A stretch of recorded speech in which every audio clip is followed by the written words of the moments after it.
Nous ne devons pas perdre de temps, Monsieur Tertullus, un avocat engagé par les adversaires de Paul, s'en prend à Paul et au christianisme.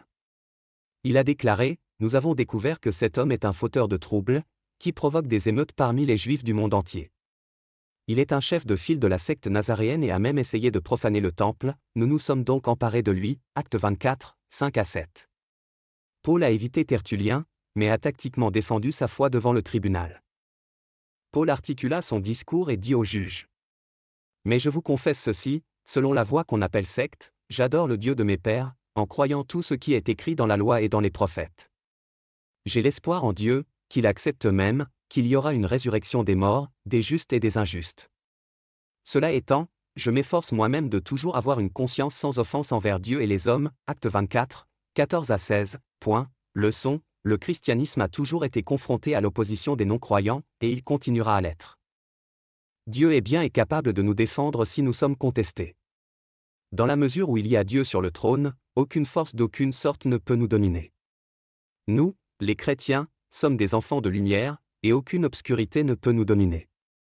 Nous ne sommes pas des gens ordinaires, nous sommes les serviteurs de Dieu, et nous avons été oints par Jésus-Christ pour proclamer sa bonne nouvelle jusqu'aux extrémités de la terre. Pendant ce temps, les croyants ne peuvent pas se permettre de s'asseoir autour d'adversaires déraisonnables et de perdre le temps précieux nécessaire à la poursuite de l'évangélisation.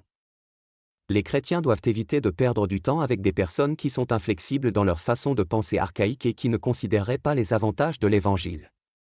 Les croyants devraient concentrer leurs efforts sur le partage de l'évangile avec les gens, et accorder l'attention nécessaire à leur volonté publique. Nous devons également assurer un suivi auprès des personnes et veiller à ce qu'elles restent cohérentes dans leur foi avec le Seigneur. Nos efforts chrétiens doivent être productifs dans toutes leurs ramifications.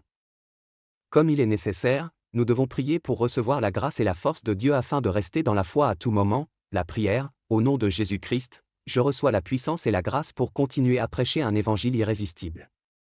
Je reçois l'onction du Christ pour partager son évangile avec chaque pays, nation et langue. Je reçois la puissance du Saint-Esprit pour rester ferme dans la foi et être résili dans ma confession de Jésus-Christ. Au nom de Jésus-Christ, je réaffirme mon autorité sur le diable et tous ses agents et instruments, je leur ordonne de s'incliner au nom de Jésus-Christ. Je contrecarre toute puissance de l'ennemi qui cherche à me faire taire. J'ordonne à Satan de se perdre dans tous les aspects de ma vie, afin que je puisse continuer à faire briller la lumière de l'Évangile jusqu'au bout du monde. Car au nom de Jésus-Christ, j'exerce mon autorité. Amen.